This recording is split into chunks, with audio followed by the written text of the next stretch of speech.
Buenas noches con todos los participantes. Para mí es un gusto poder representar a la Sociedad Internacional de Ginecología Endocrinológica para poder dar inicio a este webinar hoy 12 de diciembre titulado Perspectivas presentes y futuras de disfunciones sexuales de la mujer de mediana edad. Para la ISGE es de mucha importancia poder mantener una educación médica continua. Y para hoy tengo el grato honor de poder moderar a dos grandes profesores míos, realmente, para disertar dos temas muy interesantes. Primero vamos a tener la presentación de Juan Enrique Blumen con incidencia, evaluación y consecuencia de la disfunción sexual durante el climaterio femenino, y posteriormente tendremos la participación de el profesor Santiago Palacios con prevención y tratamiento de la disfunción femenina en el climaterio. El profesor Blumel, Juan Enrique Blumel, gran amigo mío, profesor, maestro y mentor, es un profesor endocrinólogo, profesor de la Universidad de Chile, y con quien hemos trabajado durante muchos años en proyectos de la Red Latinoamericana de Investigación en Climaterio. Para mí es un gusto poder ser un colaborador de él, un humilde colaborador, y vamos a tener su presentación. Juan Enrique, para mí es un grato honor verte como siempre.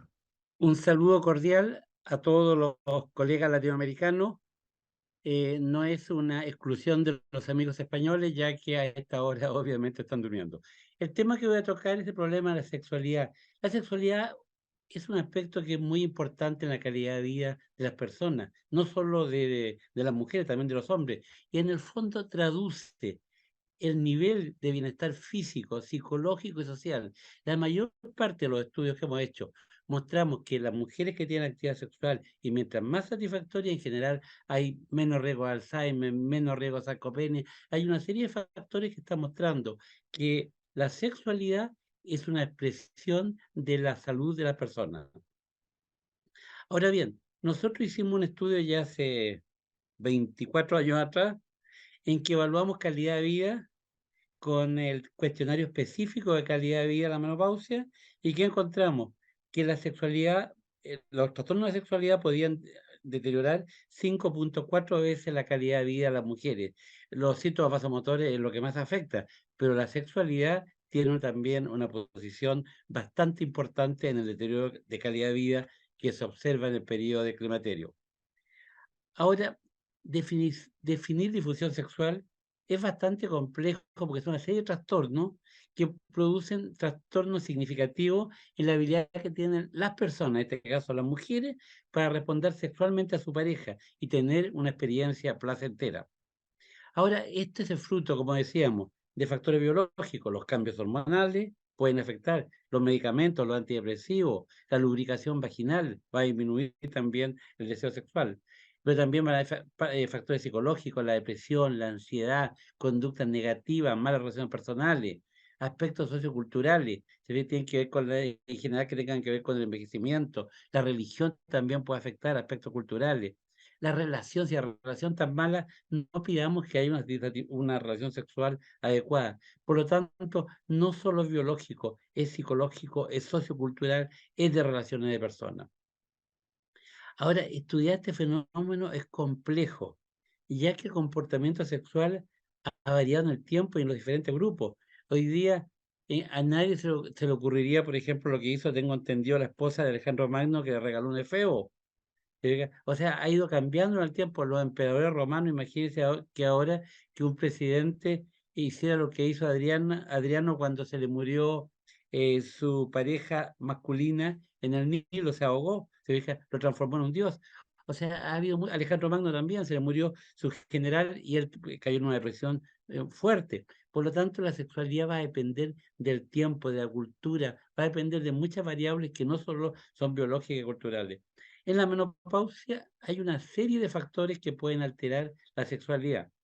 Habíamos hablado de que el ánimo influye fuertemente, la molestia urinaria, sequedad vaginal, los dolores musculares, la calidad del sueño. O sea, la menopausia es un periodo en que la calidad de vida se deteriora y por lo tanto la sexualidad también puede deteriorarse concomitantemente. Ahora, en el climaterio va a haber por una parte disminución de la lubricación, atrofia vaginal. Y todo esto puede llevar a dispareunia. La dispareunia obviamente puede disminuir el deseo. La depresión también puede disminuir el deseo. Malas relaciones personales también pueden afectar. Si el hombre tiene una estimulación inadecuada, puede disminuir también la calidad del orgasmo y esto afecta al deseo, afecta a relaciones. Y todo esto a la larga disminuye la excitación y puede llevar a disfunción sexual. O sea, no hay un solo factor, es una interrelación, es una interacción de factores que pueden deteriorar la sexualidad. El DSM-5 en general reconocía cuatro factores: orgasmo, fallas del deseo, génito pélvico, vaginismo, dispareunia y disfunción sexual inducido por medicamentos. Exigía que los trastornos de sexualidad fueran superiores a 6 meses, que causaran un distrés que antes en el DSM-4 no se consideraba. El distrés se agregó como un elemento importante para hablar de que hay un trastorno de sexualidad, debe provocar problemas a la persona desde el punto de vista emocional. Y en general tampoco debe tener otra explicación. O sea, si una mujer ha sido recientemente violada, podría estar muy influido por ese factor negativo en su conducta sexual. Uno de los primeros que evaluó sexualidad fue Laumann hace más de 25 años atrás. Él lamentablemente en esa época no había instrumentos adecuados, usó un instrumento dicotómico con 7 preguntas, sí o no, y no puede decir en general en sexualidad sí o no, porque un día puede haber orgasmo, otro día no, en un periodo puede haber más lubricación, en otro periodo menos, puede haber más deseo, menos deseo, o sea, las variables van variando en el tiempo, por lo tanto no puede evaluarse en forma dicotómica la sexualidad. Pero él habló de que las mujeres de 18 a 59 años, y fueron los primeros datos epidemiológicos importantes, de que el 43% de las mujeres de Estados Unidos, de 18 a 59, o sea, mujeres relativamente jóvenes, tenían problemas de sexualidad. Después se hizo un consenso en Estados Unidos en que a los 4 factores importantes, o sea, deseo, excitación, orgasmo y dispareunia, se agregaron 2 más: lubricación y satisfacción. Y se creó el índice de función sexual femenino, que es un cuestionario de 19 preguntas con estos 6 dominios. Y los puntajes ahora van de 0 a 5, o sea, no es dicotómico, por lo tanto, hay una gradualidad en la respuesta. Entonces, y esto va a influir. Y la otra cosa que hay muy inteligente en esta encuesta es que a veces coloca 5 como la mejor sexualidad y otras veces coloca 0 con la mejor sexualidad. No es como esos instrumentos que siempre la peor puede ser 0 y la mejor puede ser 5. No, acá lo van alternando en las distintas preguntas. Nosotros usamos ese estudio, ese cuestionario, y evaluamos miles de mujeres en América Latina. Acá ustedes ven, teníamos en Cartagena de India, en Santiago de Chile, Guayaquil, Bogotá, etcétera, y vemos que las disfunciones sexuales varían fuertemente. En promedio, están alrededor del 40 a 50% de disfunciones sexuales en mujeres climatéricas, pero varía 20 o 30 puntos para abajo. Ustedes ven que el deseo varía, la excitación, la lubricación, o sea, hay una amplia variedad. Incluso yo recuerdo un estudio que participó la doctora Eliana Ojea y Álvaro Monterrosa, en que se comparaban indígenas, y vimos que los indígenas del altiplano tenían mucho más atrofia genitourinaria que indígenas de Cartagena de India, de la zona de Cartagena de India, que eran aportados por Álvaro Monterrosa. O sea, incluso pueden ver que hay factores de tipo genético o étnico que hacen que los síntomas sean distintos en distintas etnias. Ahora bien, si nosotros evaluamos los 6 factores del índice de función sexual femenino y vemos con la edad que observamos que a medida que van avanzando los años, por ejemplo, el deseo va cayendo el puntaje mientras disminuye, es peor, va el deseo, el dolor va aumentando, la lubricación va disminuyendo, el orgasmo disminuye, la excitación disminuye. Lo que llama la atención que la satisfacción en general, vean ustedes 20, 24 años, 5.2 el score, 25, 29, 5.2, 5.1, 5.1, 5.4, 4.7, o sea, no se produce la caída tan violenta como en los otros factores. Incluso llega de 5.2 a 4.4, cae 0.8. Y ustedes ven que en otros scores caen bastante más, puntaje bastante más alto. Ustedes ven acá cae 1.4. Ahora bien, si vemos el score global, en general se considera que difusión sexual es de 26.55 puntos. ¿Y qué es lo que observamos nosotros? Que a partir de 26.55 hacia abajo, observamos que alrededor de los 40-44 están en los puntajes de entre 28 y 25. Acá ya empieza el promedio de disfunción sexual en la mayoría de la población y va aumentando a medida que avanza la edad. Ahora bien, el porcentaje de mujeres con actividad sexual, por lo tanto, va a ir cayendo. Y ustedes ven que acá, a los 40 años en este estudio, fue hecho en Chile, el 90% de las mujeres tenían actividad sexual. Y a los 60 años caía a la mitad. O sea, hay una fuerte disminución de la actividad sexual entre los 40 y los 60 años. Ahora, interesantemente, dentro de las mujeres que no tienen actividad sexual, un porcentaje importante de mujeres son casadas. 68% de las mujeres sin actividad sexual tienen marido y sin embargo están sin actividad sexual, porque entre los trastornos del ánimo, la depresión, fármacos, dispareunia, enfermedades, se fija, problemas a veces de la pareja, va a ir influyendo notoriamente en la actividad sexual de las mujeres. Ahora sí, las mujeres que no tienen actividad sexual, no podemos saber cuántas de ellas tienen disfunción sexual, pero si analizamos las mujeres con actividad sexual, que se supone que están un poquito mejor, hay el porcentaje de trastorno de sexualidad es un 22% en las mujeres de 40 años y se eleva hasta un 66% después de 60. O sea, en las mujeres que incluso logran mantener el porcentaje de trastorno de sexualidad es muy, muy alto. ¿Qué factores influyen? En este estudio que hicimos en América Latina, la lubricación es muy importante, o sea, afecta fuertemente y es obvio. La dispareunia también. Falla sexual de la pareja, siempre se tiende a pensar solamente en la mujer. Hay un porcentaje importante de hombres que pueden tener antecedentes de tipo de estrés desde el punto de vista sexual. La edad es un factor también. La oforectomía aumenta significativamente la probabilidad de que haya disfunción sexual. Este estudio lo acabamos de mandar a Climateri y quisimos, en vista que la menopausia produce trastornos de sexualidad y trastornos geniturinarios, dijimos, ¿qué pasa con la menopausia prematura? En menopausia prematura, acá en esta diapositiva incluyo POI e incluyo menopausias quirúrgicas, porque queríamos ver qué diferencia había entre los dos grupos. No había grande diferencia cuando, paso a paso, nosotros esperamos que iban a estar mucho peor las mujeres con menopausia quirúrgica. ¿Y qué observamos? Que si hay lo significativo en el score con el MRS es la sequedad vaginal. Y si evaluamos el índice de función sexual femenino, el deseo sexual es distinto, menor en las mujeres que tienen menopausia prematura ante los 40, la excitación es menor, la satisfacción, acá hubo una diferencia de satisfacción. El total, ustedes ven que hay una diferencia significativa en puntaje. O sea, hay trastornos con la menopausia precoz mayor que lo que se produce con la menopausia natural. Ahora, si evaluamos las causas de inactividad sexual, es interesante ver que en la mujer joven pueden no tener actividad sexual porque tienen pareja, ¿te fijas? Y habitualmente en las mujeres mayores, pero en la mujer joven es falla masculina, o sea, impotencia. El 40% de las mujeres de 40 a 44 que no tienen actividad sexual es por impotencia a la pareja. Y la falta del deseo predomina en las mujeres de mediana edad. Ahora, muchas parejas perdieron su pareja, muchas mujeres. ¿Cuáles son las causas?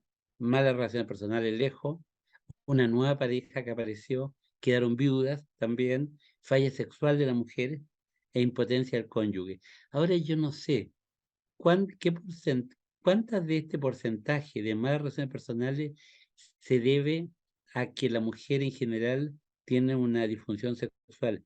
El hombre cuando el sexo anda mal en general no es muy simpático, entonces yo creo que parte importante de esto también puede estar dado por trastornos de sexualidad de la mujer. Ahora, si evaluamos, siempre hemos pensado en la mujer, pero también pensamos en los hombres. Si evaluamos niveles de testosterona, ustedes ven que acá en nanomoles por litro cae desde 21 hasta 13. Ahora, el testosterona total es bastante mal índice. ¿Por qué? Porque la que actúa es la que está libre, la biodisponible en general. Entonces depende, hay que medir también ese HbG y albúmina. Y si calculamos la testosterona biodisponible, vemos que en los hombres de 25 a 34, si es 0,43 nanomoles por litro, cae a menos de la mitad en los hombres mayores. Y cuando le preguntamos a las mujeres, ¿qué porcentaje quiénes de ellas decían que su marido tenía disfunción eréctil según ellas o eyaculación precoz? A los 40 años, el 8,9% de las mujeres dijo que sus parejas tenían disfunción eréctil y el 13% eyaculación precoz. ¿Sí? Y después esto va aumentando y usted ve que en los hombres, por ejemplo, mayores de 60, el 36% tiene disfunción eréctil y el 28% eyaculación precoz. O sea, casi la mitad de los hombres a los 60 años tienen problemas de sexualidad. Por lo tanto, este problema no solo afecta a la mujer, también afecta al hombre. Como recomendación final, ¿qué diría yo? La disfunción sexual es altamente prevalente entre las mujeres de mediana edad y especialmente las mayores, y se asocia con baja calidad de vida. Es importante que los profesionales de la salud tengamos un enfoque más completo, biopsicosocial, con respecto a la salud sexual. No todo es vagina, también tenemos que ver la parte psicológica, la parte, el ambiente que está la mujer. Todo eso puede ayudarnos a comprender y podemos apoyar a las mujeres mejor para lograr su bienestar. Deberíamos preguntar siempre a toda mujer mayor de 40 años por la presencia de poca lubricación vaginal y por dispareunia. Son fuertes factores de riesgo de disfunción sexual. Y es importante considerar los factores, como habíamos dicho, no solo físicos, también emocionales en la experiencia sexual femenina. Claramente la menopausia afecta la función sexual y es por tanto nuestra obligación, entendiendo el concepto de salud como el bienestar físico, psíquico y social, preocuparnos de esta área de salud de la mujer que se ven fuertemente comprometidos después del climaterio. Muchas gracias por su atención.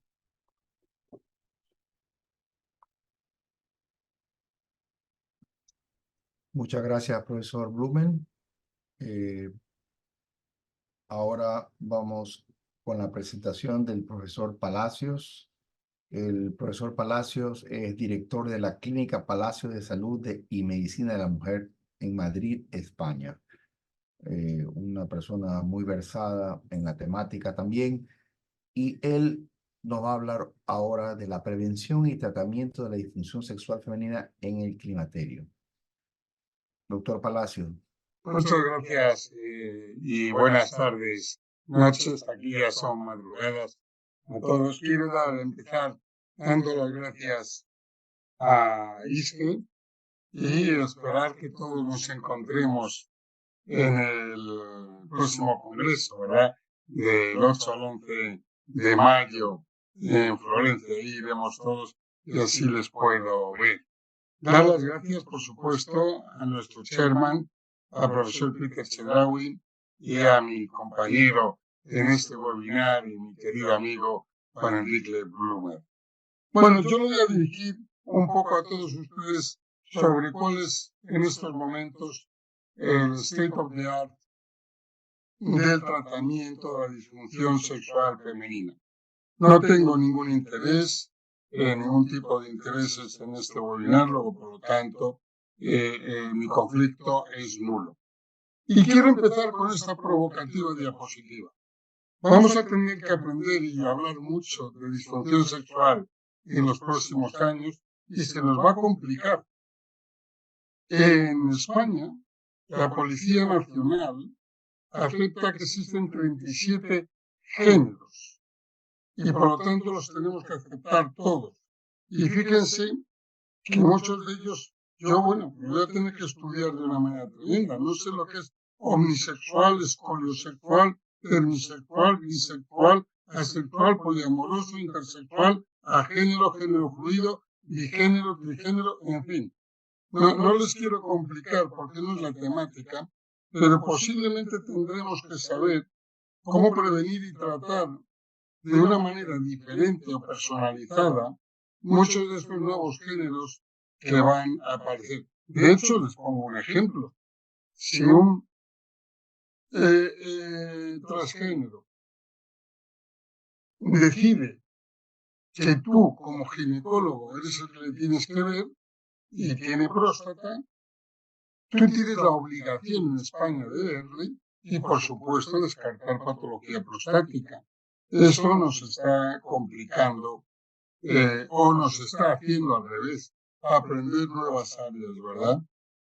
Sí que lo ha dicho mi compañero Juan Enrique Blumer, que en el último DSM-5 se agrupan los tratamientos o las patologías en desórdenes del interés sexual femenino y excitación, que ahora van en un solo bloque, antiguamente iban en 2 bloques, desórdenes del orgasmo y desórdenes del dolor genitopélvico. Es decir, nosotros podemos prevenir y o tratar estos 3 desórdenes. La verdad es que la prevención y tratamiento de los desórdenes del orgasmo van también junto con el primero. Luego, al final, esto va dirigido a prevenir y tratar los desórdenes del interés sexual femenino, excitación y orgasmo y o los del dolor genitopélvico o penetración. Dicho esto, ¿qué tenemos en el primer grupo, verdad? En el de la excitación, en el deseo y el orgasmo. Pues en estos momentos los productos que tenemos son, o que podemos tener, son testosterona o que podemos prescribir con fórmula magistral. Es testosterona, es la timolona, es la flibanserina, es el verbenarotide y algunos productos naturales, OTC, como puede ser un producto que tenemos en España, que es el Libiquer, que es la trigonela, ¿no? Fíjense, lo ideal, que no lo podemos conseguir, sería decir a una mujer, mire usted, tiene usted la testosterona baja y le voy a poner testosterona porque tiene por debajo de 0,6 nanogramos mililitros de testosterona libre en la sangre. Y a lo mejor algunos decirles, tiene usted mucha testosterona porque están por encima de 1,2 nanogramos mililitros. Pues esto no es una realidad. No nos sirven las determinaciones de testosterona libre. ¿Por qué? Pues porque en el fondo los andrógenos se producen de forma intracrinológica. Es decir, que cada uno de los tejidos produce o tiene la capacidad enzimática de producir sus propios andrógenos.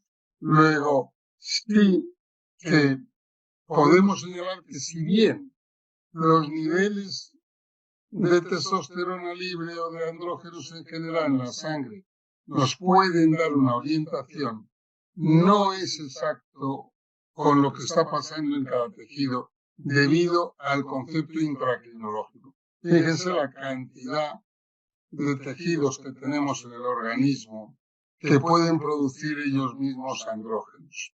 En definitiva, la testosterona en sangre no es un buen parámetro para definir, por ejemplo, una disfunción del deseo sexual hipoactivo y nos quedamos un poco a margen solo con las posibilidades de los cuestionarios que han sido expuestos anteriormente. Por eso el FSFI es uno de los más importantes. Cuestionarios de tener el deseo bajo y cuestionarios de que eso preocupa son los que hoy por hoy se han sido considerados como importantes.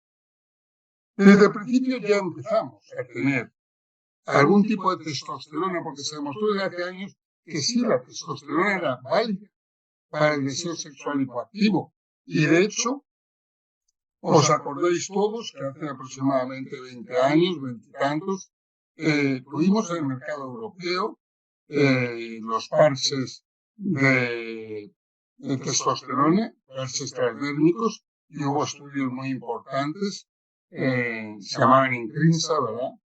Que era el Intimate SM1, el SM2, hubo hasta SM4, ¿verdad?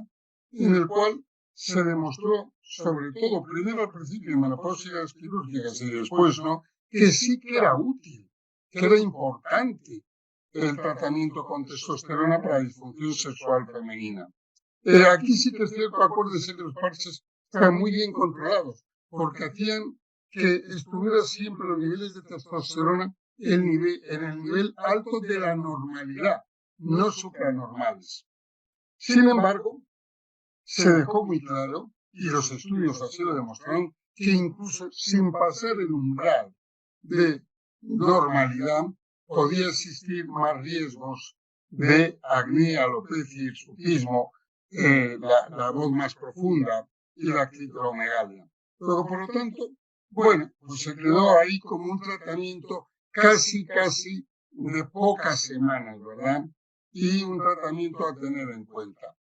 La FDA norteamericana no aceptó estos parches, que sí los tuvimos en Europa, y todavía esa es una de las grandes peleas que tenemos cuando se administra testosterona, es que dijeron que, bueno, que muy bien, pero que no había datos a largo plazo, entendiendo largo plazo por más de 2 años, con respecto a 2 parámetros fundamentales de la testosterona, como son el riesgo cardiovascular, en la mujer me estoy refiriendo, y el riesgo de cáncer de mama. Luego, lo que dijo en ese momento, los parches de Intrinsa los tenía Procter & Gamble. Entonces les dijo a Procter & Gamble que no podían aceptarlo hasta que no tuvieran datos de un estudio que analizara más de 2 años los datos de riesgo de cáncer de mama y cardiovascular. Y Procter & Gamble decidió no hacerlo. Y desaparecieron esos parches. Es cierto que es un tema que ha estado en debate de una manera espectacular.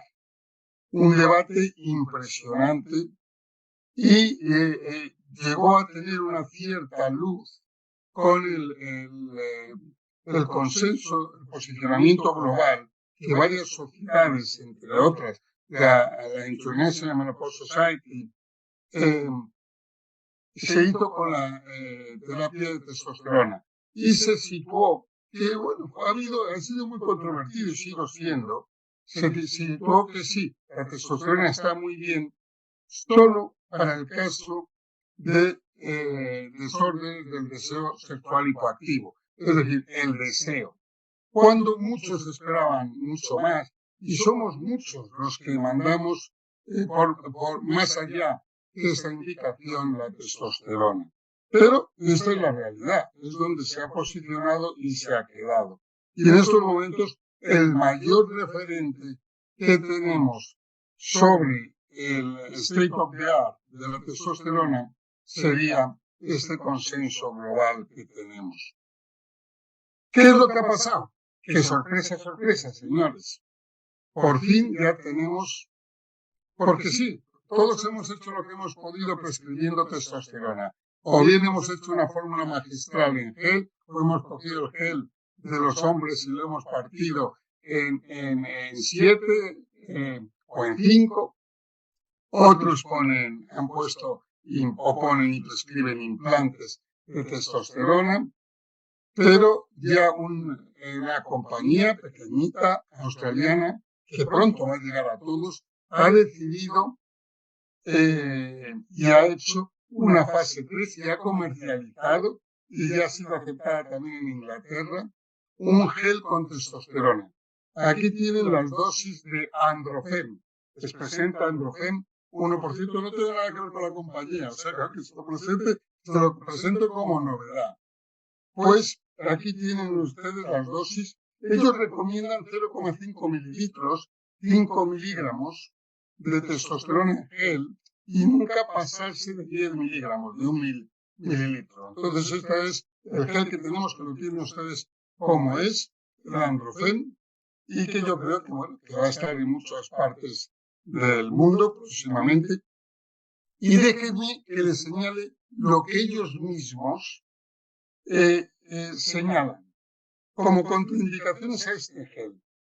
Cáncer de mama, cualquier cáncer que tenga que ver con los andrógenos, enfermedad renal conocida como síndrome nefrótico, coagulación, alteraciones de la coagulación, hipercalcemia, y si todavía se está menstruando, puede alterar la menstruación. Luego va dirigido más a mujeres postmenopáusicas. Y como efectos secundarios sí te ponen los pequeños, los efectos secundarios leves, pues de acné, de grasa, etcétera, etcétera. Y en cambio ya también como efectos graves, pues los cambios de la voz, posibles cambios del tejido mamario, alteraciones en el sangrado, alteraciones en el clítoris. Es decir, no son pocos los efectos secundarios que vienen con el producto en el prospecto, ¿verdad? Y es interesante cómo indican cómo usar este gel. Dice que la dosis habitual, como les he dicho yo antes, tiene que ser 0,5 mililitros, son 5 miligramos de testosterona al día, aplicado en la piel, que no se debe de pasar de 10 miligramos de testosterona, porque entonces se está dando una dosis suprafisiológica. Es importante y es un hándicap en contra que ellos señalan que a las 3 o 6 semanas después de comenzar debería de controlarse la dosis mediante un análisis de sangre, ¿no? Que dicen que a lo mejor se tarda 2 meses en sentirse alguna cosa, luego que como poco hay que darlo durante 3 meses y que si al cabo de 6 meses no se nota nada, pues que se deje de dar el tratamiento porque no tiene nada que ver con la testosterona. Pero bueno, pero por lo menos están situando la problemática de una manera clara. A mí esto me ha parecido muy interesante. Luego, bienvenido a este gel que tiene su fase 3 y que ha demostrado eficacia. Y bueno, seguro que dentro de no mucho tendremos más testosterona en el mercado dirigido hacia las mujeres, con más estudios que la apoyen. Porque somos muchos los que sí creemos que el papel de la testosterona en la mujer es importante. Nunca nos olvidemos que este fue un paper que publicamos en el 95, fue el primero en el que demostró que la testosterona, que la tibolona también tiene un papel interesante. Luego que sepan ustedes que la tibolona, en los países que lo tengan, esa capacidad de unos metabolitos androgénica de ir al receptor, tiene su actuación positiva sobre la sexualidad. Y quizá la parte más novedosa y con gran impacto ha sido todos los nuevos productos que hay, que lo que hacen es modificar los neurotransmisores. Para ello tenemos que entender que la dopamina es el neurotransmisor que está relacionado con el deseo, la norepinefrina o noradrenalina, con la excitación, mientras que la serotonina lo que hace es aumentar la saciedad, es decir, va en contra, es negativa. Por eso, la mayoría de los antidepresivos producen una disminución del apetito sexual, ¿no? Del deseo sexual. Lo que sepan ustedes que me parece importante saber que lo que se está intentando es trabajar y impulsar un aumento de la dopamina y la norepinefrina para que haya mayor deseo y mayor excitación. De hecho, y esta quizás es una diapositiva fundamental para todos ustedes, por dónde se está yendo para mejorar la función sexual femenina. Primero, como he dicho antes, intentar de una manera u otra aumentar la testosterona, pero no a cifras suprafisiológicas. Por eso este gel que ya ha aparecido al mercado, y ahí está un poco el kit de la cuestión. Se está intentando aumentar la dopamina, aumentar la norepinefrina y ojo con la serotonina, porque dependiendo de los receptores pueden ser prosexuales, es decir, estimular la sexualidad, los agonistas de la 5-hidroxitriptamina 1A o los antagonistas de la 5-HT2A son prosexuales, mientras que los habituales del que tienen los antidepresivos, que son los agonistas 5-hidroxitriptamina 2A, son antisexuales, es decir, que lo que hacen es aumentar la saciedad. Luego, en esta diapositiva pueden entender lo que tenemos hoy y por dónde vamos a ir, que me parece muy importante. De hecho, en Estados Unidos es el único país del mundo donde tienen dos productos que dirigen hacia el aumento de la dopamina, ¿verdad? Uno de ellos es la flibanserina, que tiene los 100 miligramos, que lo ven ustedes ahí, que es por vía oral, y que, bueno, tiene muchos estudios, no voy a decirles, pero que han demostrado su efectividad y que lo que hacen sobre todo es aumentar la dopamina, aumentar la norepinefrina y disminuir la serotonina, lo que estoy repitiendo continuamente. Pero bienvenida a la flibanserina, que se está utilizando. Dentro de no mucho la tendremos en Europa.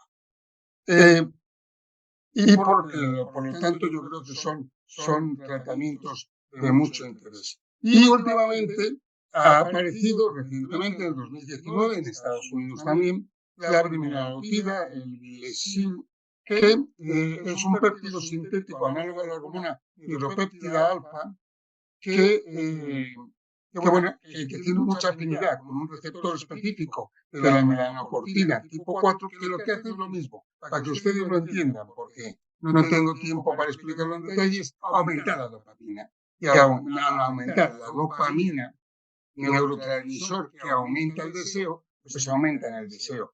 Es interesante porque la diferencia es que según deseo se pone una inyección subcutánea de 1,75 miligramos justamente 45 minutos antes de la actividad sexual. Imagínense, pues una cena, que la cosa pues le apetece, te pones la inyección y sabes que a partir de los 45 minutos pues vas a notar un aumento del deseo debido precisamente al aumento de la dopamina. No se debe administrar más de una dosis cada 24 horas y no más de 8 dosis al mes. Pero bueno, el mensaje es igual, aumenta la dopamina. Y este es el producto. Bien, la brimonidina tiene buenos estudios, también está refortalecida, igual que la flibanserina.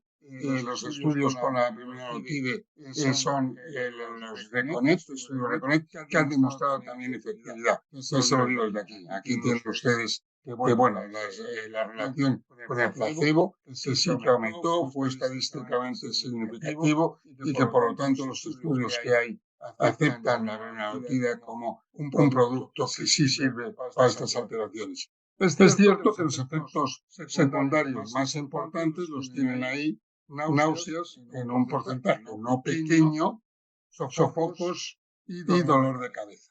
Y finalmente tenemos otro producto que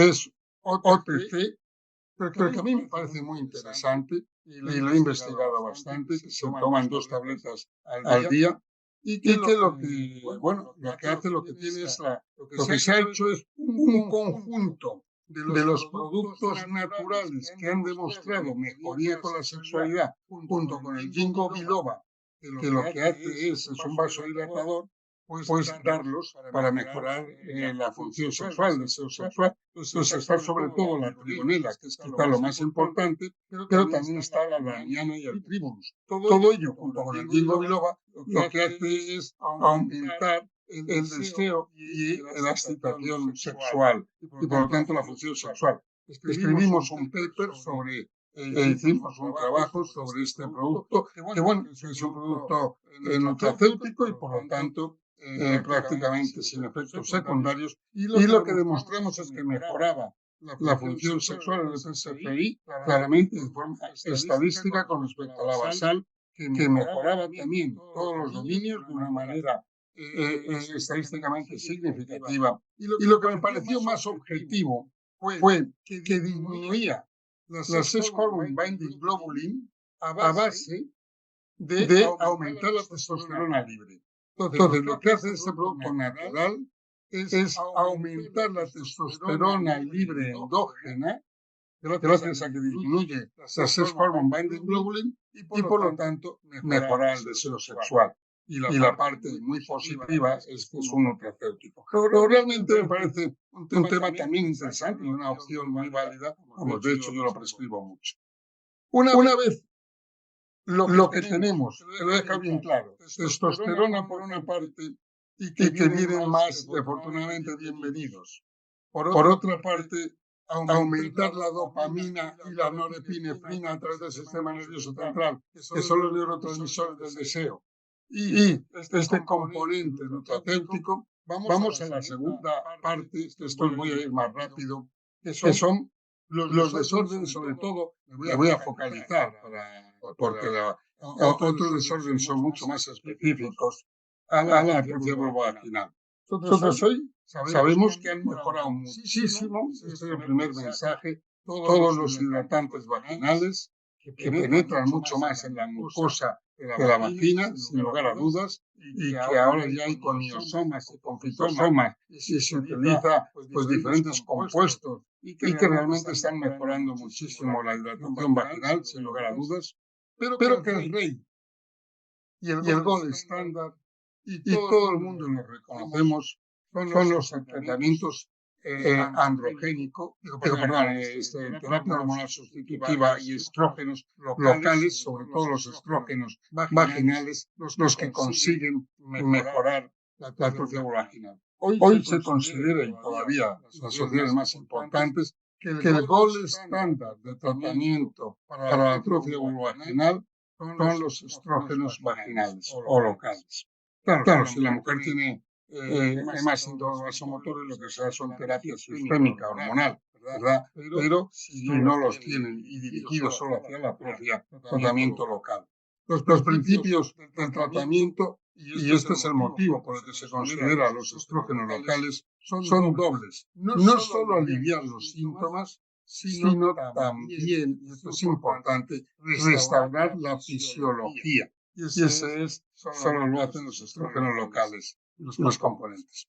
Pero es cierto que tenemos nuevas posibilidades, entre ellas la progesterona, la DHEA, pero que en el fondo se convierte en estrógeno y andrógenos locales, y las terapias no hormonales, en las que queremos destacar un SERM, el único SERM dirigido hacia la atrofia vulvovaginal, ese es el ospemifeno, pero también tenemos el láser y la radiofrecuencia.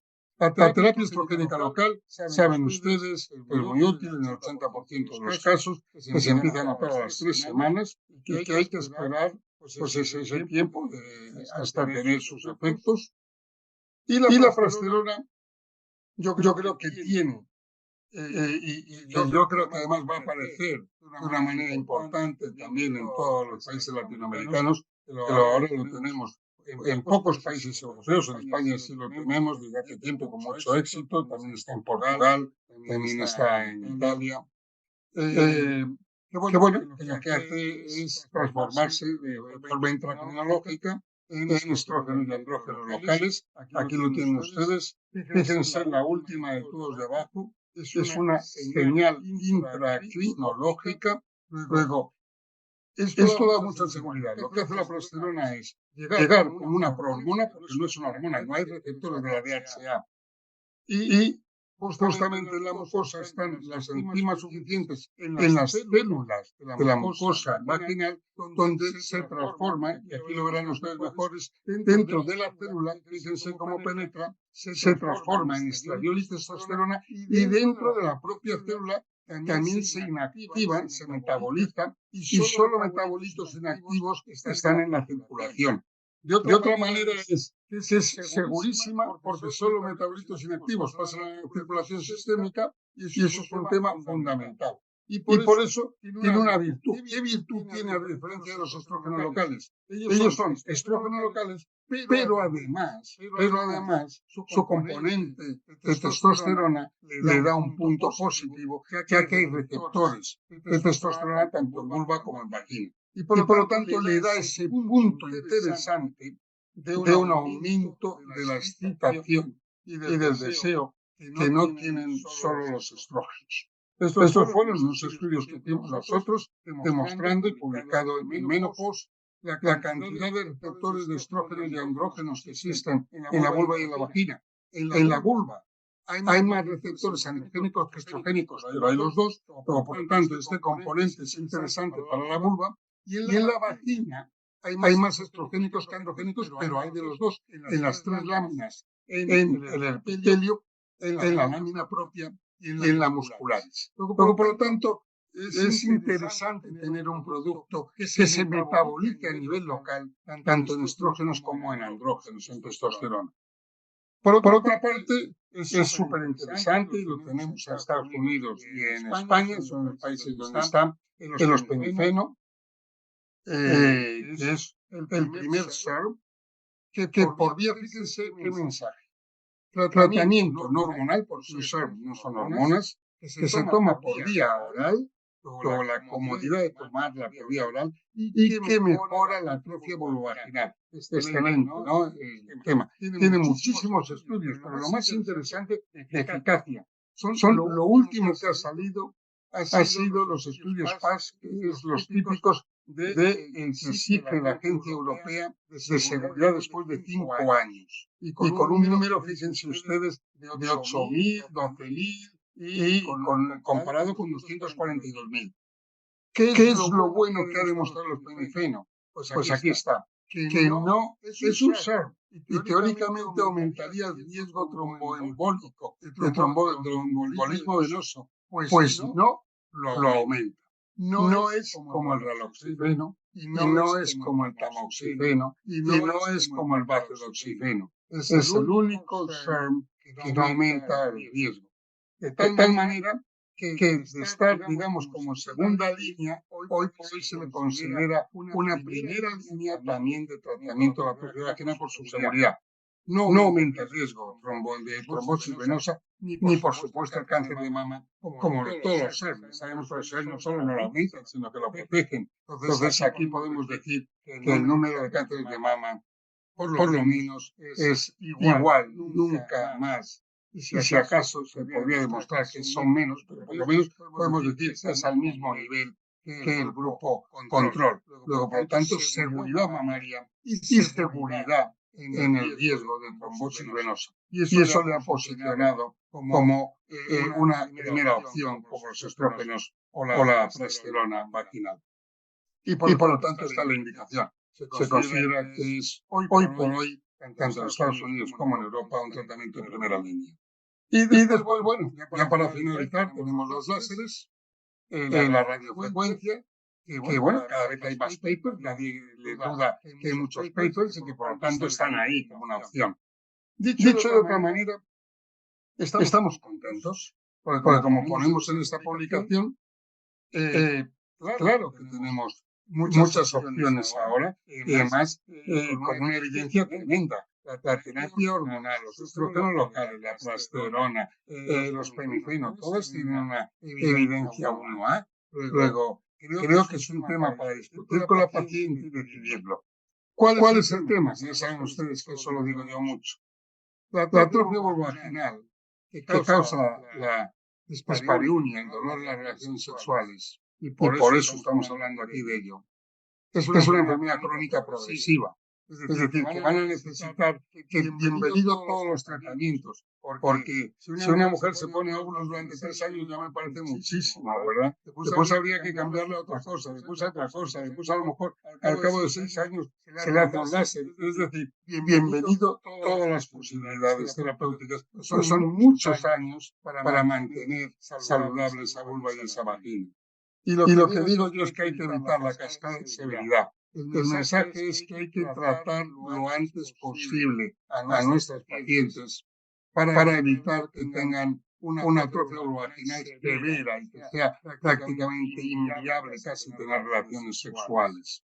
Y por eso sí consideramos, fíjense ustedes, que estos son los nuevos estudios que ya hemos presentado y publicado, que parecería que los estrógenos locales o la progesterona sería lo más fisiológico en un principio, porque mantendrían los receptores estrogénicos y androgénicos. Sería lo más fisiológico para tratar. Y al cabo ya de unos años, pues no sería ya, a lo mejor ya se podrían tener otras opciones, ¿verdad?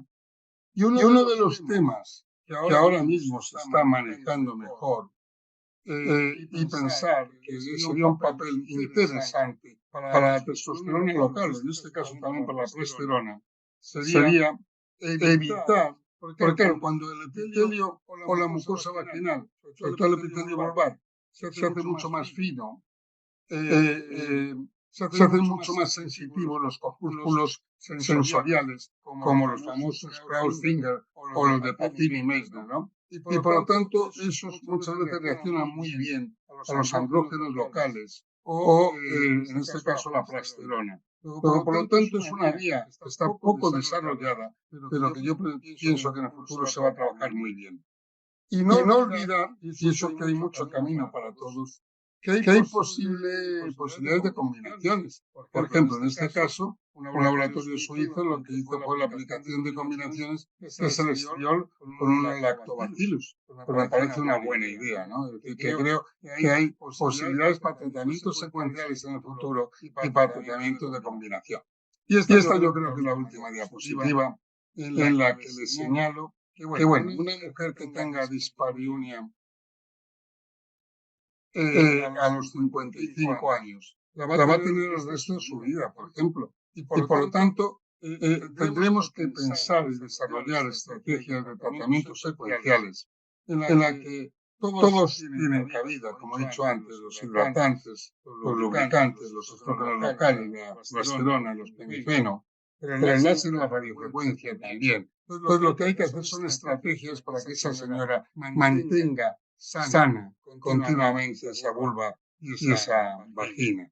Y esto es lo que intento explicar en esta última publicación en el Climateric sobre el tratamiento secuencial de la atrofia vaginal, porque el problema grave es la falta de cumplimiento. No el que no tengamos magníficos tratamientos. Entonces, el mensaje es intentar convencer a nuestros pacientes que los tratamientos tienen que hacerse y durante muchísimo tiempo. Muchas gracias a todos ustedes. Es un placer haber estado aquí con ustedes. Gracias, Santiago. Gracias, Juan Enrique. Lindas presentaciones, como siempre, de primera calidad. Aquí he tratado de filtrar algunas preguntas para tratar de compactarlas en la mínima cantidad para poder contestarlas, ¿no? Vamos a ver. Para el doctor Blumel, hay una pregunta aquí que dice, ¿qué importancia tiene el piso pélvico en la sexualidad de la mujer? Es un tema que es vital. Varios estudios han mostrado una mejoría con sobre todo mejorando el piso pélvico a través de ejercicios específicos. Sin embargo, yo como endocrinólogo estoy un poquito lejano porque es un tema más bien ginecológico, algo de piso pélvico. Entonces, para mí, fuera la parte teórica y lo que he leído, es poco lo que puedo agregar, pero es la parte de actividad física. El piso pélvico es una arma que podemos utilizar para mejorar la sexualidad. Es lo que yo puedo. No sé si Santiago, como ginecólogo, puede agregar más, porque Sí, no, claro. El suelo pélvico en la sexualidad es fundamental. Primero, partiendo de que los partos vaginales, ¿no? Pueden producir muchas veces el famoso síndrome de hiperlaxitud vaginal, que es que se amplía muchísimo la vagina y que las mujeres pierden mucho la sensibilidad para la sexualidad. Y por otra parte, la incontinencia urinaria, que es otra comorbilidad que ataca el tema. Y después, bueno, todo lo que acabamos de hablar, ¿no? De la famosa atrofia vaginal y las posibilidades de dolor vulvar y vaginal en la relación sexual. Pues bueno, ya se explica muy bien. Efectivamente, la relación, el suelo pélvico es vital, y por eso han aparecido tantas las sillas electromagnéticas y las para mejorar toda esa musculatura. Y sí, juega un papel básico, claro. Las relaciones sexuales se hacen a través de la vulva y vagina, que está metida en la mitad del suelo pélvico. Por lo tanto, es vital mantener un suelo pélvico saludable, ¿no?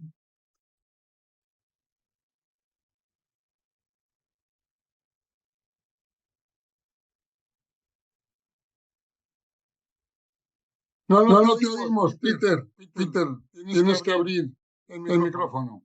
¿Tiene cerrado el micrófono? Perdón. Para el doctor Palacios, ¿qué opinión tiene? Recientemente mandamos a publicar un artículo, un grupo de Brasil, en el que ayudé en el diseño, pero la ejecución se hizo en Sao Paulo, en el grupo del doctor Edmund Barakat, con el uso de promestrieno e incluso en combinación con el uso de láser, que hablaremos después. ¿Qué opinión tiene sobre el uso de promestrieno? Bueno, el promestrieno es un clásico, ¿verdad? Es un estrógeno local clásico que tiene una virtud, que es que no se absorbe absolutamente nada. No pasa la barrera epitelial desde la mucosa epitelial vaginal. Luego, por lo tanto, al no pasarle es una seguridad total. Y hay muchísimos experiencia con ella desde posiblemente desde hace más de 45 años o 50. Luego es un clásico en la terapia local estrogénica. Ha demostrado el mismo efecto que los demás estrógenos locales y por lo tanto bienvenido. Y la segunda parte de la pregunta es la pregunta del millón, que es lo que yo creo que falta en estos momentos. Cada maestrillo tiene su librillo, es decir, todos los ginecólogos que tenemos láser y que utilizamos láser, muchas veces sí que prescribimos algo más a la paciente para mantener la mejoría que hemos conseguido, porque el láser lo que hace es, al calentar el agua que hay en la lámina propia, estimula los fibroblastos y producen una mayor cantidad de colágeno, sobre todo el tipo 1 y tipo 4. Entonces, vuelve y se produce una colagenosis, aumenta mucho el colágeno, pero con el tiempo se produce una colagenitis, se va perdiendo y hay que volver a repetir el láser. Y por eso un poco el mensaje es: ¿cómo puedo conseguir yo, una vez haber producido la colagenosis y aumentar la cantidad de colágeno, mantenerlo el mayor tiempo posible? Entonces hay unos que utilizan estrógenos locales, otros dan hidratantes, otros dan la plasterona, por ejemplo, otros están dando en España el ospemifeno. No hay un protocolo establecido, cada maestrillo tiene su librillo, pero sí parece lógico, que ese es un poco el tema, que una vez hecho el láser debe de mantenerse lo que se ha conseguido durante el mayor tiempo posible. Eso parecería como muy lógico. La pregunta para el doctor Blumel creo que puede ir un poquito linkeada a la pregunta justamente sobre el uso de promestrieno y las alternativas que no pasen la barrera, digamos, o sea, que tengan uso local. Esa sería la pregunta de la histerectomía o la cirugía mamaria. ¿Afecta la sexualidad, profesor Blumel? Va a depender de muchas cosas. Va a depender, yo diría, básicamente de qué forma vivencia la paciente esta cirugía. Si la siente evidentemente como una castración, va a dañar su sexualidad. Si ella la siente como un problema de salud que se está siendo solucionado, puede que la afecte menos.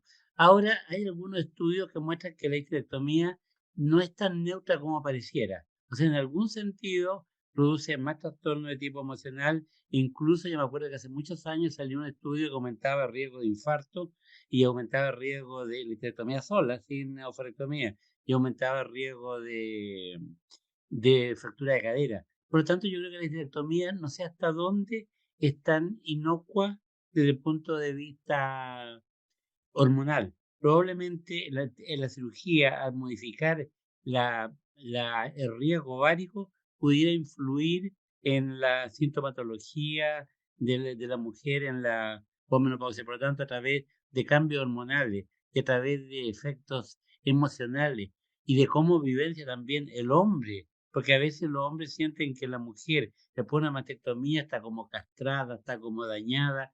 Entonces depende de todo un contexto en el cual se desempeña esa paciente en particular. No es algo que se pueda generalizar. Va a depender de cómo lo vivencia la paciente y cómo lo vivencia su entorno e incluso cómo desde el punto de vista cultural se vivencia este tipo de experiencia. Por lo tanto, va a ser muy variable el resultado. Y esta es una pregunta para el doctor Blumen mismo, y aquí involucra a la población latinoamericana, que principalmente está de audiencia hoy, ¿no? En su experiencia clínica, ¿a la mujer latina le es difícil hablar de su sexualidad en la consulta médica? Yo creo que va a depender de los países y del nivel socioeconómico. En mi experiencia, no generalizo, me es muy fácil. Uno les toca el tema y se largan a hablar, pero incluso a veces tanto la pareja hablan abiertamente. No es un tema que por lo menos en Chile, con los pacientes que yo veo en Santiago, porque puede que sea distinto, en zonas rurales, esto muy abierto para conversar de todos los tipos de sexo, sobre su sexualidad. Muy abierto, no tenemos problemas. Ahora, yo he escuchado que en otras partes no es igual, ¿ah? Tengo entendido que incluso en Ecuador podría haber cierto más dificultad en la mujer en expresar su sexual frente al médico, en expresar su problema de sexualidad. Por lo tanto, yo creo que va a depender de mucho de la parte cultural y también a nivel socioeconómico. Uno ve que los niveles socioeconómicos más altos son más abiertos a hablar del tema y menos tabú. Por lo tanto, nuevamente, cada paciente es un mundo aparte. Muy bien. Para el profesor Palacios, ¿piensa que la testosterona a largo plazo es una hormona con más riesgo de que beneficios? ¿El qué producto? La testosterona. Yo creo que no.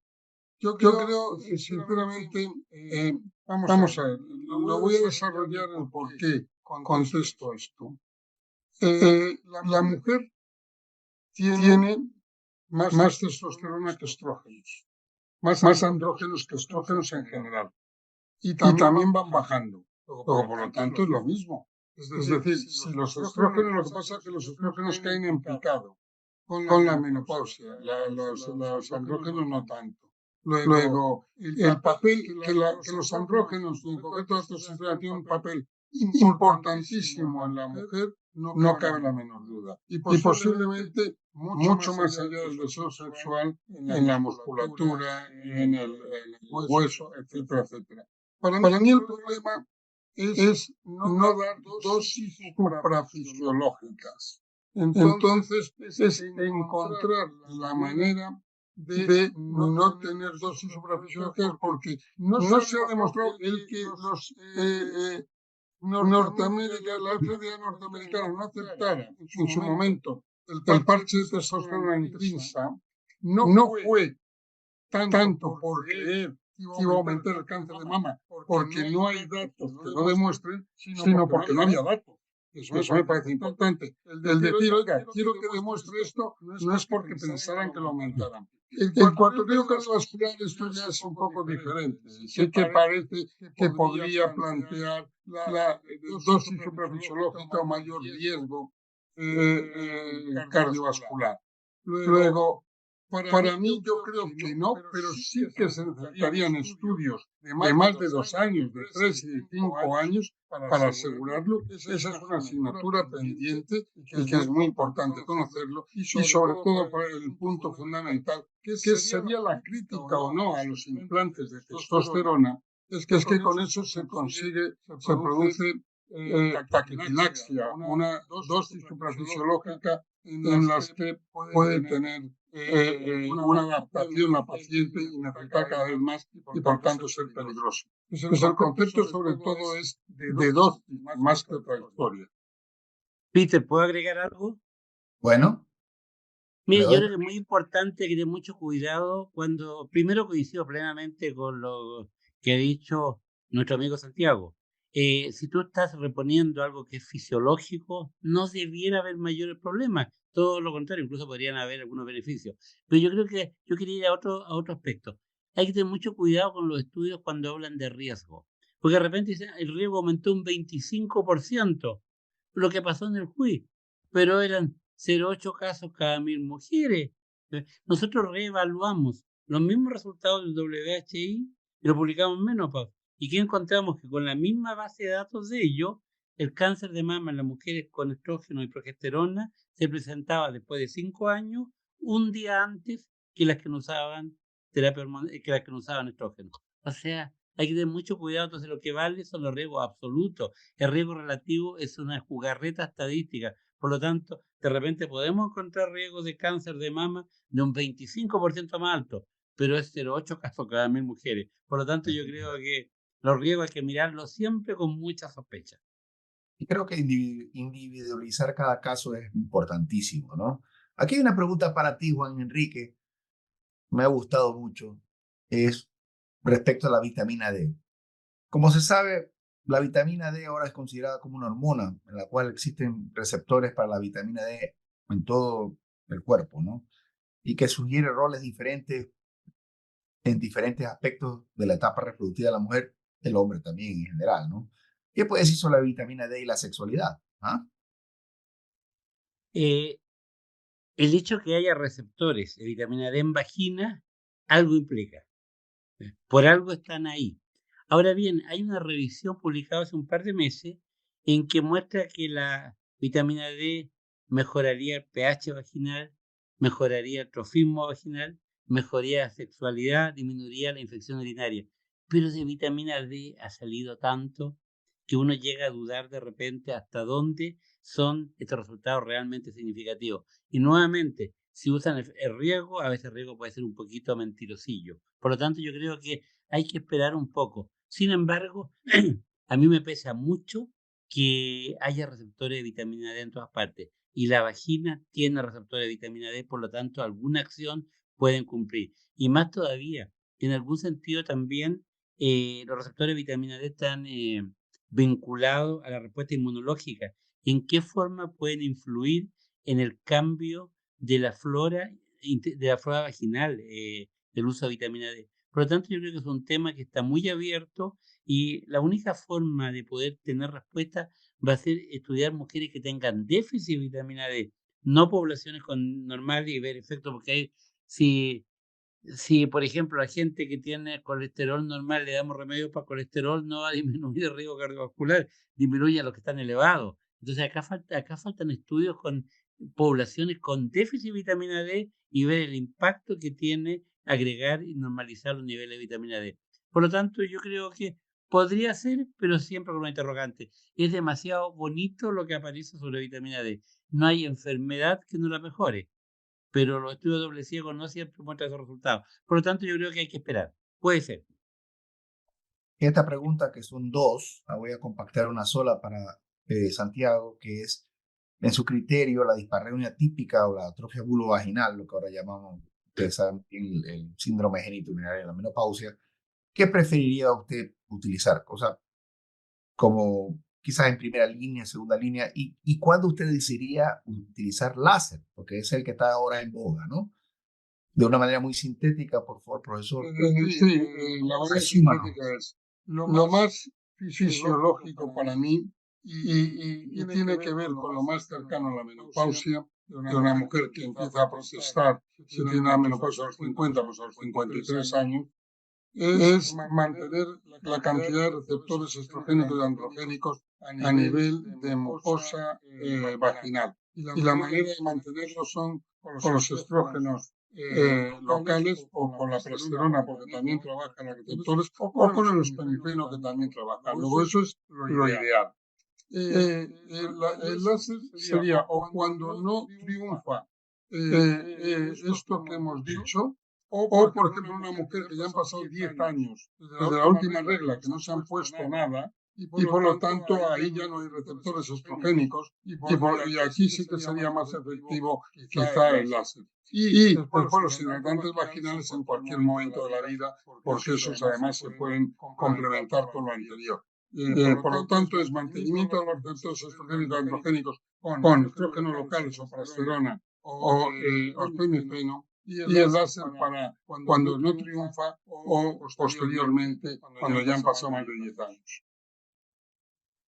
Para usted mismo, profesor, háblenos o díganos su opinión sobre los chips de testosterona o los pellets. No sé si quería decir eso la persona que quería preguntar. Sí, serían los pellets o los le llaman de todas maneras, llaman de muchas maneras, ¿no? Nosotros antiguamente, en la época en que yo aprendí en Inglaterra, utilizábamos muchísimos implantes. El profesor Stark utilizaba muchísimos implantes de estrógeno y andrógenos, y nuestro presidente de la International Menopause Society, Nick Panay, y yo poníamos muchísimos implantes, ¿no?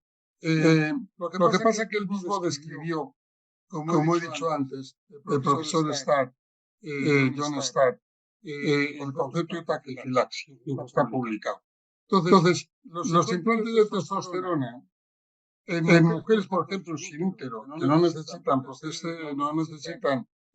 progesterona para el endometrio, y con menopausia precoz, o con fallo ovárico prematuro o con histerectomía que le han hecho, pues estarían bien. Lo que pasa es que el riesgo de taquifilaxia es importante, que cada vez necesiten más. Entonces no controlas la absorción tanto como otras vías. Por lo tanto, digamos que lo dejo ahí en un paréntesis. No me parece mal, pero bueno, si tuviéramos, como viene ahora este gel, la posibilidad de controlar mejor la dosis, me parece mucho más interesante y mucho más fisiológico esta testosterona que viene. Mientras no se tenga, pues puede ser una opción, ¿verdad? Y en mujeres con útero, tener en cuenta que la testosterona sí se metabolizan estrógenos y que por lo tanto hay que dar gestágenos, porque si no podemos tener problemas en el endometrio, que muchas veces no lo tienen en cuenta. Entonces, digamos, sí la testosterona cuando no hay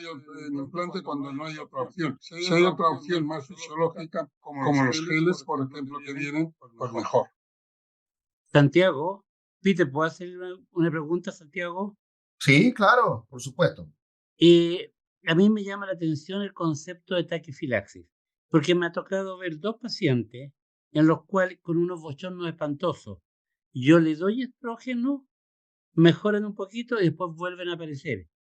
Le quito los estrógenos, espantoso. Entonces al final es desesperante. Me ha tocado 2 pacientes que le doy estrógeno, las mato, le suspendo los estrógenos, las mato. Entonces yo he llegado a pensar que lo que planteó John Stott como taquifilaxis son sobredosis de estrógeno. Porque yo lo he visto, tengo 2 pacientes así, incluso la última la vi a un mes atrás. Y ella misma se ríe porque yo cada vez que aparece me arranco poco menos. Le digo, apareció usted, qué pena. Le digo, Yo estoy de acuerdo contigo porque también me ha pasado a mí y no poco, a lo largo de mi vida. Que algunos pacientes dicen, oye, he dejado a lo mejor los parches de estrógenos porque me producen más sofocos. Pero ¿cómo puede ser eso? Hombre, afortunadamente no son muchas. Entonces yo creo que sí, que se produce una situación posiblemente de su propia producción endógena más lo que le estoy dando yo y provoca algo parecido a la taquifilaxia. Estoy de acuerdo contigo. Sí. Eso sí. Por lo tanto, la taquifilaxis podría ser no una pérdida del efecto, sino una sobredosis de estradiol también. También. Estoy totalmente de acuerdo contigo. Sí, lo he entendido bien y opino lo mismo. Una preguntita más para el profesor Palacios. Hablemos un poquito sobre las pacientes que tienen cáncer de seno, receptor estrogénico positivo, o en general el tema de SEA de mama, ¿no? Y que necesitan porque tienen síntomas. Esto es un tema bastante complejo. Bueno, si se refiere al tema de atrofia vaginal, claro, la mujer con cáncer de mama ni estrógeno ni andrógenos. Entonces, sí que a nivel de la vagina, sí se puede utilizar los hidratantes vaginales y además con lubricantes cuando tienen relaciones sexuales sin ningún problema. Se puede utilizar el láser, eso es una de las indicaciones que tiene el láser, o la radiofrecuencia, o se puede utilizar las inyecciones de ácido hialurónico. O sea, para eso sí tenemos bastante. El problema sería para el deseo. Para el deseo la testosterona no, pero sí pueden ponerse, como he dicho yo, o la flibanserina o la bulimia activa. Es decir, cualquier cosa que aumente la dopamina, bienvenido sea. Pero por lo tanto sí hay opciones. Muchas veces en los países, porque la flibanserina y la bulimia activa solo la tiene Estados Unidos, pues habrá que hacerlo por medicamentos extranjeros y que los traigan, ya que no existe en ningún otro país del mundo, ¿no? Hay una pregunta justamente al respecto de eso. ¿Por qué solo existe filibanserina y bremelanotida en Estados Unidos, por ejemplo, ¿no? Esa es Pues una... yo te la voy a contestar rápidamente. Fue una pregunta que se hizo cuando hizo una persona del tribunal de la FDA con la flibanserina. A ver, todos estos productos lo que han demostrado es que mejoran, aumentan una actividad sexual mensual más satisfactoria. Y entonces, y el coste de todos estos productos son $70, más o menos. Entonces la pregunta es, ¿son muy caras para conseguir una actividad sexual más al mes? Yo no estoy muy de acuerdo con ese segundo concepto, porque claro, ¿quién dice que es caro $70 una actividad sexual más satisfactoria al mes? No lo sé, porque la que no tiene ninguna, pues debe ser una maravilla. La que tiene dos, tener tres es ridículo, ¿no? Entonces yo no me meto en eso porque es un tema muy delicado. Pero sobre todo es por una cuestión de precio, de que no ven que haya mucho mercado para este tema tan específico, para precios tan altos. Bueno, yo creo que ahí ya vamos a cerrar con una pregunta que está un poquito redundante. Quisiera hacer un comentario al nombre de los ponentes y en cuanto a lo que es sexualidad femenina.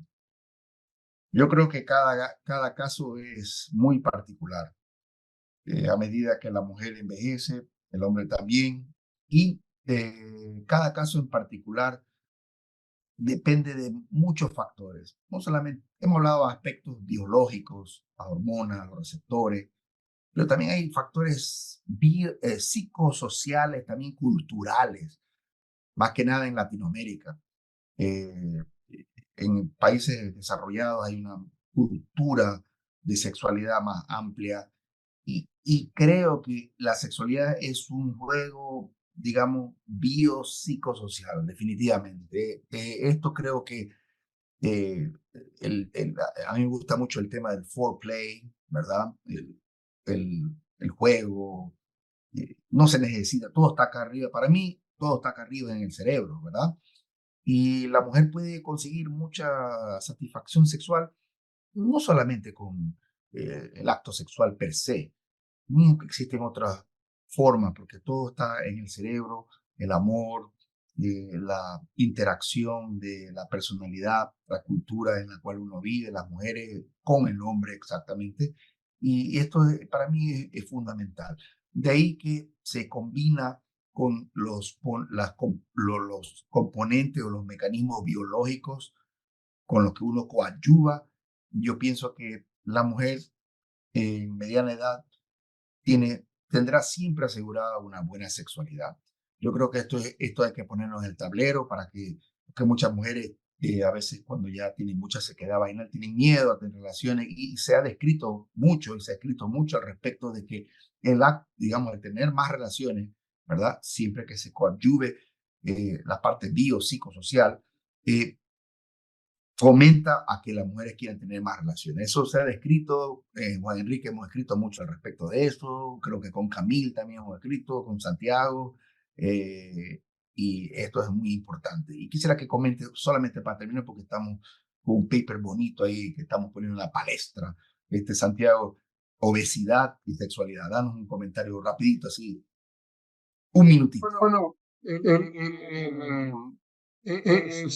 acabo también de ser el referee de un estudio de una revisión sobre obesidad y sexualidad, y evidentemente es un desastre. Es decir, cuanto las mujeres con sobrepeso tienen más problemas de sexualidad que las de normopeso, y las mujeres con obesidad tienen muchas más disfunciones sexuales que las de sobrepeso. Es decir, que cuanto más índice de masa corporal, más disfunción sexual. Y tiene que ver con muchísimas cosas, lo has dicho tú, sobre todo con las comorbilidades. Es la primera. Si tienes dolores, si tienes incontinencia urinaria, si tienes problemas, pues encima. Y sobre todo, y también lo has dicho, con la autoestima. Luego, el concepto de comorbilidades, por una parte, físicas y comorbilidades psíquicas, hacen que la obesidad sea uno de los factores mayores de riesgo de tener disfunción sexual para la mujer. Y por eso ahora todas las herramientas nuevas que tenemos de los análogos de la GLP-1 para tratar la obesidad, yo creo que van a jugar un papel interesantísimo y va a ser el presente y el futuro para muchas mujeres que llegan a esta edad en la menopausia, ¿no? Bueno, Juan Enrique, ¿quiere cerrar con algún comentario? Yo creo que... Y sí, fuera que yo creo que es muy interesante lo que hace Isgue, quiero agradecerle a Santiago que siendo las 3 de la mañana allá, esté con nosotros. Por lo tanto, yo creo que realmente eso, más que palabras, son hechos. Y eso vale, porque de repente mucha gente hace gárgara, pero tú estás mostrando que realmente te preocupa y está comprometido con América Latina. Muchas gracias y un abrazo, Santiago, por tu participación en esta hora. Pero con vosotros siempre disfruto. Tuve que rogarle para que pueda participar hasta ahora, pero pues hombre, me pondrá una botella de vino Tengo aquí el café, no se ve porque es blanco, pero tengo el café. Ok.